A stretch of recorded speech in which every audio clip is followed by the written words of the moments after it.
के लिए उन्होंने इस कृत्य को किया। ये जो मामला है इसमें किस तरह के तर्क सामने लाए जा रहे हैं सत्ता सरकार की तरफ से, वहाँ की रूलिंग पार्टी की तरफ से और ठाकुर वर्चस्व की तरफ से बोलने वाले क्या क्या तर्क ला रहे। इसमें विक्टिम ब्लेमिंग एक कास्ट एंगल के साथ किस तरह से आ रहा है, एक मनुवादी एंगल के साथ किस तरह से आ रहा है। सोचिए, पहला उदाहरण ये कि जो वहां पंचायत किया गया, अपर कास्ट पंचायत, ये पंचायत, इस पंचायत में लोग ऐसी बातें कहते हुए पाए गए कि हम लोग जो दलितों के घर पर पानी नहीं पीते, खाना नहीं खाते, तो उनकी बेटी को क्या हाथ लगाएंगे। ये घिनौनी जो चीज कही गई, ये क्या है। और आपको अगर लगेगा कि ये तो बस हाथरस के किसी गांव में लोग कहने वाले लोग हैं, मैं आपको याद दिलाऊं कि ठीक यही चीज 1995 में साथिन भंवरी देवी के साथ जब बलात्कार हुआ और उसमें भी जाति वर्चस्व था बलात्कार के पीछे कारण, और वो चाइल्ड मैरिज के खिलाफ लड़ रही थी, तो उसके साथ में बलात्कार करने वालों ने उसके साथ ये किया था। और कोर्ट में जब मामला आया तो वहाँ अदालत में जज साहब ने ठीक यही चीज कहा कि भाई ये तो भाई ऊंची जात के लोग जो हैं वो नीची जात की महिला के साथ ऐसा क्यों करेंगे, ये तो छुआछूत मानते हैं, क्यों छुएंगे। तो ये एक सबके जानने वाले, जिसको कहते हैं ना पब्लिक सीक्रेट, सारा देश जानता है कि दलित महिलाओं के साथ में किस तरह से सामंती बलात्कार, सामंती उत्पीड़न होता रहा है, हो रहा है अभी।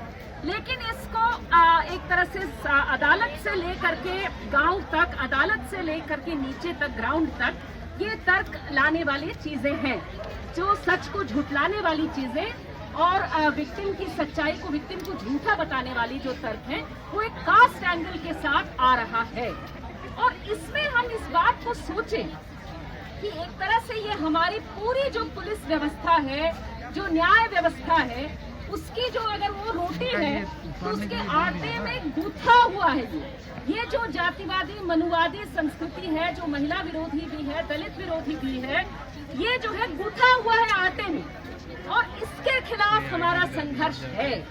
ये संघर्ष खत्म नहीं हो जाएगा योगी आदित्यनाथ के रेजिग्नेशन के साथ, लेकिन ये आगे तक जाएगा जब तक कि ये जाति के उन्मूलन के लिए जो लड़ाई है वो लड़ा जा रहा है। और उस लड़ाई में सबको शामिल होना होगा। अगर आपको हाथरस पर कोई सचमुच में आपके भीतर उबाल है, गुस्सा है, तो उसी के साथ ये खत्म हो सकता है। लेकिन मैं खत्म की बात से पहले थोड़ा शुरुआत की बात, योगी आदित्यनाथ के इस्तीफे की बात हम क्यों कर रहे हैं, क्यों कर रहे हैं। पहले मैं याद दिला दूं, जो लोग कह रहे हैं कि भाई इधर राजस्थान, उधर फलाना ढिमकाना, हम ये बता दें कि भाई जब दिल्ली में हुआ था ना 2012 में, उस समय हम ही लोग थे जो कह रहे थे शीला दीक्षित इस्तीफा। इसलिए ये सब मत आकर के हमें समझाइए कि आप जो है फलाना और किसी को बचा रहे, दूसरे खिलाफ बोल रहे। जो चीज तब कहे थे वही आज भी कह रहे हैं। लेकिन सरकार का रवैया क्या था उस समय, जो दिल्ली की सरकार थी या उस समय जो देश की सरकार थी, उसने रातों रात जो है पीड़िता के शरीर पर पेट्रोल डाल करके उसे नहीं जला दिया। वो जा करके परिवार से मिले थे। थोड़ा बहुत शर्मसार हुई थी सरकार तब की। ये जिस हद तक की बेशर्मी है, ये कहां से आती है। क्यों हम चीफ मिनिस्टर आदित्यनाथ को एक मिनट के लिए कुर्सी पर छोड़ना नहीं चाहते, मैं आपको बताऊं। दरअसल उनकी ये जो काम कर रहे हैं, पहले देख लीजिए, शरीर को जलाया, एविडेंस को मिटाया, उसके बाद में उन्होंने कहने की कोशिश की कि बलात्कार तो हुआ ही नहीं। आप लड़की की वीडियो सुन लीजिए, कहीं नहीं कह रही है बलात्कार हुआ, लेकिन वीडियो सुना गया और वीडियो में शुरू से लेकर के, पहली वीडियो से लेकर के अंतिम सांस तक वो कहती रही कि मेरे साथ में जबरदस्ती की गई, इन्होंने जबरदस्ती किया और उन्होंने नाम लिया। जीभ कटी हुई थी, लेकिन उस कटी हुई जीभ के साथ में बड़े साहस से उसने अपनी सच्चाई को बोला। वो जो सच को बयान की है, उस सच का आदर करना क्या हमारा देश करेगा? हम तो करेंगे, यूपी की सरकार करेगी, केंद्र की सरकार करेगी। उसके सच के साथ आप अपमान क्यों कर रहे हैं? पहली बात। फिर जब वीडियो वाली बात झुठला गई तो उन्होंने कहा कि नहीं नहीं, एक तो एफएसएल की लेबोरेटरी से आया हुआ है कि भाई वेजाइनल स्वाब में कोई स्पर्म नहीं निकला। तो पहली बात तो ये कि सारे महिला संगठन कह करके थक गए हैं कि बलात्कार जो है आपके शरीर के पुर्जे पुर्जे जांच करने से नहीं तय होता। जब उस महिला ने कहा है कि हुआ है, वो भी अपने आप में एक एविडेंस है। लेकिन आप 11 दिन के बाद आप स्वाब लीजिएगा, उसके बाद आप कहां से पाइएगा उसके शरीर में क्या चीज। और अलीगढ़ में जो एमएलसी हुई है उसमें साफ साफ लिखा गया है कि बलात्कार के ढेर सारे लक्षण हैं और इससे हम कतई इनकार नहीं कर सकते। तो ये सारी चीजें आ गई। अब सरकार क्या ले रही है? अब वो कह रहे हैं, सरकार और उनके जो पिट्ठू हैं, ठाकुरियत के जो उस तरह के ये हैं पैरोकार हैं, स्पोक्स पर्सन हैं, वो प्रेस कॉन्फ्रेंस करके बता रहे हैं, क्या बता रहे हैं? वो बता रहे हैं कि दरअसल इसमें ये ऑनर क्राइम, लड़की की दोस्ती थी किसी से और उसकी माँ और उसके भाई पर केस करिए क्योंकि उन्होंने मार दिया। वाह भाई, आपने लड़की की हत्या कर दी और अब आप कोशिश कर रहे हैं कि हत्या के दोषी जो है वो उसके अपनी माँ और भाई को बनाए, पूरी तरह से झूठ को सच, मैंने सच को झूठ बना कर। ये तो विक्टिम ब्लेमिंग प्लस है, विक्टिम ब्लेमिंग ऑन स्टेरॉइड्स है कि विक्टिम के माँ को ब्लेम कर दो, भाई को ब्लेम कर दो, किसी को भी ब्लेम कर दो, बस हमारी बिरादरी पे नहीं आनी चाहिए, ये है। और इसमें भी मैं बता दूं भाई, इसमें कहाँ से सच्चाई है? जब वो लड़की खुद उसका बयान वो दे गई है कि बलात्कार हुआ, बलात्कारियों का नाम लिया, वो कैसे झूठ हो गया? एमएलसी जो है कैसे झूठ हो गया? उसके साथ वो चीजें किसने की जिस जो एमएलसी में आई है, उसका आप क्या तर्क दे रहे हैं? कुछ नहीं। अब चौथा जो सरकार लाई है वो ये है, वो सबसे ग्रैंड है, जो दिल्ली में हम बहुत अच्छे से जानते हैं। वो कह रहे हैं कि ये जो सीए के खिलाफ जो प्रदर्शनकारी थे ना, जो समान नागरिकता के लिए लड़ रहे थे, अरे वो साजिश करता है। दिल्ली में दंगा उन्होंने करवाया, भीमा कोरेगांव में दंगा उन्होंने करवाया, और जाति के आधार पे दंगा जो है हाथरस में और यूपी में ये करवाना चाहते हैं। वाह भाई, हाथरस में दंगाई कौन है? वो लोग जो शर्ट खोल करके गंदी गंदी गालियां दे करके धमका रहे हैं दलितों के नेताओं को और दलित वहां जो 4 परिवार हैं उनको, वो दंगाई है? या दंगाई वो लोग हैं जो बलात्कार के खिलाफ आवाज उठा रहे हैं, जो न्याय मांग रहे हैं पूरे देश भर में, वो दंगाई? ये चीजों को उल्टा करते। दिल्ली में भी यही था कि पुलिस वाले खड़े हुए हैं दंगाइयों के बगल में, जो कह रहे हैं कि गोली मारो गोली मारो, लेकिन वो दंगाई नहीं, वो तो विसल ब्लोअर है। और जो शांति की बातें कर रहे हैं, समान नागरिकता की बातें करें, उस पर यूएपीए लगा दो, उनको अंदर बंद कर दो। उसी की तैयारी में यूपी सरकार अभी है।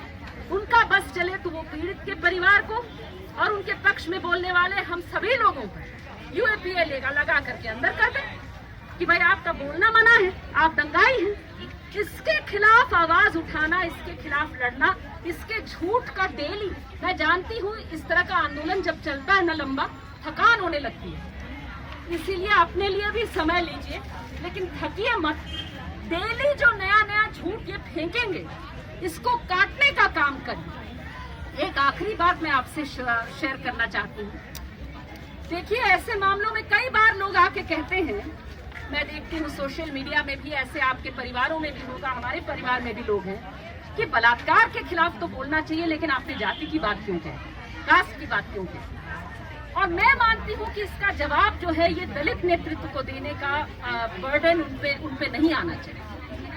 मैं खुद कहती हूँ, मेरे संगठन में, खैर मैं एडवा से हूँ, सीपीआईएमएल से हूँ, उसमें नेतृत्व में बहुत सारे दलित लोग हैं जो लड़ रहे हैं सारी चीजें। लेकिन मैं अपने बारे में कहूँ कि हाँ, मैं दलित घर में पैदा नहीं हुई, मैं एक प्रिविलेज्ड घर में पैदा हुई, और मुझे लगता है ये मेरा काम और उन सबका काम होना चाहिए जो दलित घर में नहीं पैदा हुए, कि ऐसे फालतू तर्कों का जवाब दें और कहें कि भाई जाति आप मत मानिए, बहुत अच्छी बात है, आपके पास अगर ये प्रिविलेज है जाति न मानने का तो मत मानिए।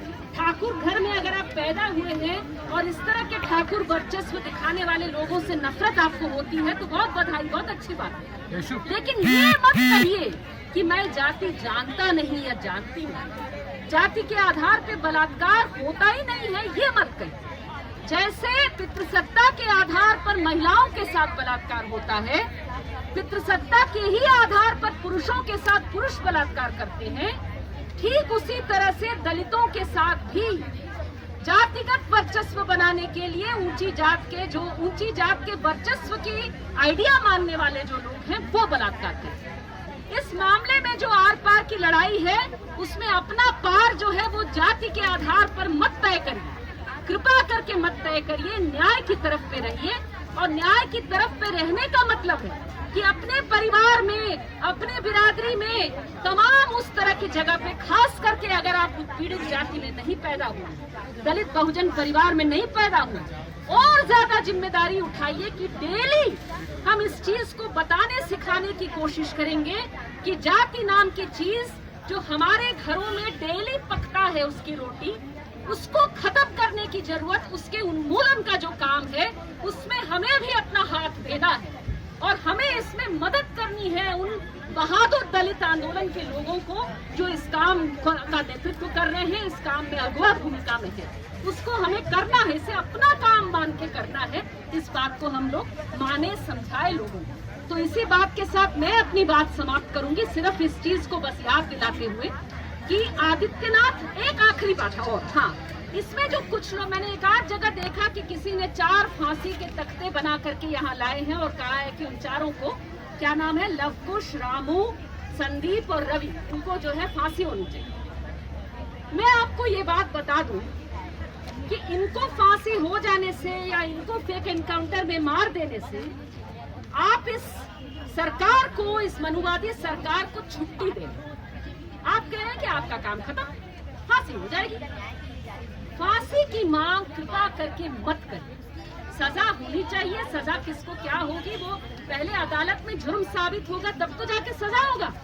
फेक एनकाउंटर वही यूपी पुलिस जिसने शरीर जलाया वो आज अपने हाथ धो देगी अपने जुर्म से, ये यहाँ पर फेक एनकाउंटर करके, तो ये तो अपने आप को बचाने के लिए करेगी। ऐसा न होने दीजिए। कहिए कि फेक एनकाउंटर नहीं होना चाहिए, फांसी नहीं होनी चाहिए, हम न्याय चाहते हैं और न्याय के लिए लड़िए, न्याय के लिए आवाज उठाइए। और याद रखिए कि ये जो आदित्यनाथ हैं ये वही है मनुवादी, इनका जो विचार है इसको जलाने की बात करिए, इसको आप फांसी कहाँ से दीजिएगा इनके विचार को। इसका विचार क्या है? 2014 में एक लेख उन्होंने अपने वेबसाइट पे लगाया जो 2017 में सीएम बनने के बाद उसे उतारा गया, लेकिन उसकी कॉपी हम सबके पास है, उसको आज भी जलाया गया। उसमें लिखा हुआ है, उस लेख में मनुस्मृति का हवाला देते हुए कि महिला को हमेशा जो है किसी पुरुष के कंट्रोल में रहना चाहिए, कभी फ्री नहीं रहना चाहिए। उसमें आरक्षण विरोधी तर्क भी दिया गया। कहा गया है कि जाति आधारित आरक्षण समाज में दरार डालता है। अच्छा, जाति दरार नहीं डालता, लेकिन जाति आधारित आरक्षण दरार डालता है। जाति दरार नहीं डालता इनके अनुसार। जाति से तो जाति के खिलाफ लड़िएगा तो आप दरार डाल रहे हैं, और जाति का वर्चस्व आप बना रहे हैं, शर्ट खोल करके अपनी ठाकुरियत दिखा रहे हैं, उस समय वो जो है वो दरार डालना नहीं हुआ। वो कैसी बात कह रहे हैं? और उसमें यह भी कहा गया है कि महिलाएं अगर पुरुष का काम करती हैं, पुरुष का काम क्या है? यही आंदोलन करना, वरना तो वो राक्षस हो जाती है। तो मैं उनको बताना चाहती हूँ कि भाई अगर आंदोलन करना, अगर राजनीति करना, अगर सच के लिए लड़ना, फातिमा, सावित्रीबाई, अंबेडकर के रास्ते पर चलना, भगत सिंह के रास्ते पर चलना, ये इससे अगर हम राक्षस बन जा रहे हैं तो राक्षस ही सही, कोई बात नहीं। राक्षसों को भी पता नहीं, राक्षस कोई खराब लोग थोड़ी रहे होंगे, उनको भी जो है वो स्क्रिप्टिंग करने वाले लोग जो है वो राक्षस नहीं थे, उन्होंने उनको बैड कैरेक्टर बता दिया। तो मैं तो कह रही हूँ कि बिल्कुल हम राक्षस हैं। अगर आप चाहते हैं हमें राक्षस कहना, कह लो राक्षस, लेकिन किसी को अच्छा और किसी को राक्षस नहीं कह पाओगे। अगर एक को राक्षस कहा तो हम सब राक्षस हैं, और उसके बाद में समझ लो कि तुम क्या हो, क्या चीज हो। तो इनके खिलाफ आंदोलन हम चलाते रहेंगे, इनके मनुवादी आइडियोलॉजी के खिलाफ हम आवाज उठाते रहेंगे। इसी बात के साथ लड़ते रहिएगा सब इनकलाब जिंदाबाद।